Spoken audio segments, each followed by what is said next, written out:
बिस्मिल्लाहिर्रहमानिर्रहीम नहमदुहु व नुसल्ली अला मुहम्मद रसूलुल्लाहि करीम।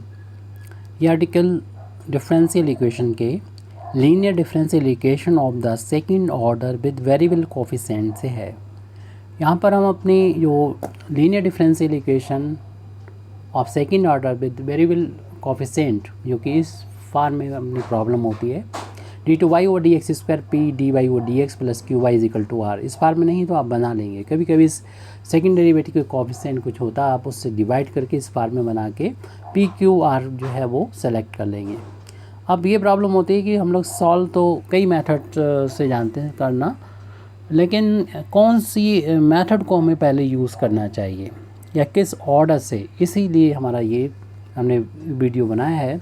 The order of method in solution of linear differential equation of second order with variable coefficient, यानी order क्या रखना चाहिए।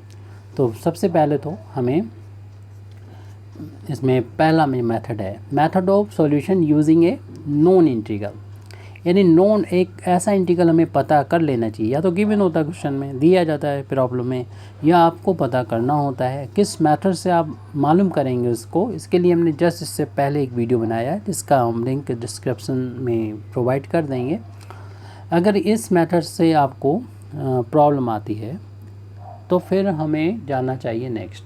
मेरा मतलब है कि आप इस मेथड का यूज़ करें और इससे हमारा पार्ट ऑफ यानी जो नॉन इंटीग्रल है, यानी आप पता करने में प्रॉब्लम आ रही हो, इतना आसान ना लग रहा हो, तो आप फिर जो है वो नॉर्मल फार्म का यूज़ कर सकते हैं। नॉर्मल फार्म में भी आप कब यूज़ करेंगे नॉर्मल फार्म का तब यूज़ कर सकते हैं जब आप q - 1/2 dp/dx - 1/4 p² की वैल्यू को फाइंड करें पहले तो, यानी pq की वैल्यू pqr की वैल्यू यहाँ से मिल जाएगी। उसमें वो उन वैल्यू का यूज़ करते हुए इस एक्सप्रेशन को आप फाइंड करें। ये एक्सप्रेशन या तो होगा कांस्टेंट या फिर x² से आप डिवाइड करें, इस जो भी वैल्यू इसकी मिली है वो कांस्टेंट बन जाए, तब आप नॉर्मल फार्म का यूज़ कर लें।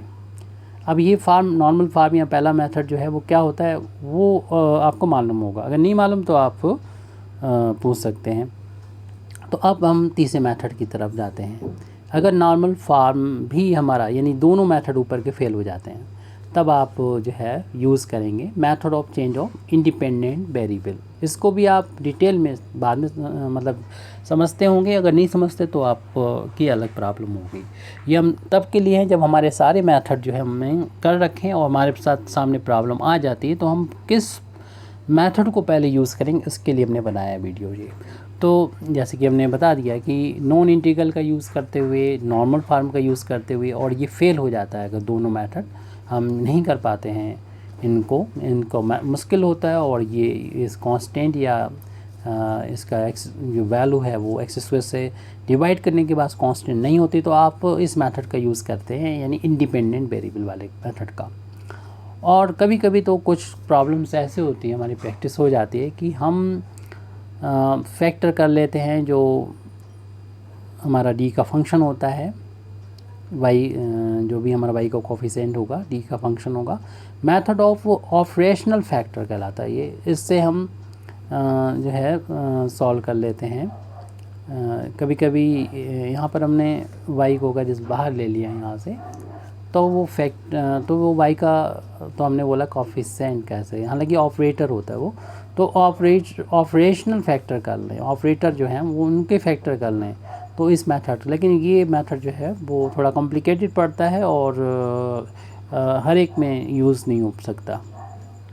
और जब आपसे कहा जाए कि method of variation of parameter का यूज़ करना है, तो फिर आप इसी मेथड का यूज़ करेंगे। किस तरीके से करते हैं वो अलग बात है, मतलब क्या होता है ये मेथड वो अलग बात है। हमें ऑर्डर बताना था इसमें, तो ये मेथड तो आप तभी यूज़ करें क्योंकि थोड़ा कॉम्प्लिकेटेड पड़ता है ये, जब आपसे कहा जाए। नहीं तो आप इसमें से कोई भी मेथड यूज़ कर सकते हैं। ये वाला मेथड तो आप कह सकते हैं कि जब इसमें से ये नज़र ना आए और ये आसानी से दिखाई पड़ने लगे, तब इसका यूज़ करेंगे ऑपरेशनल फैक्टर का। वैसे तो आप इन तीनों का यूज़ करना होगा। Thank you very much Indeed for listening me. व आखिर दावाना अल्हम्दुलिल्लाहि रब्बिल आलमीन।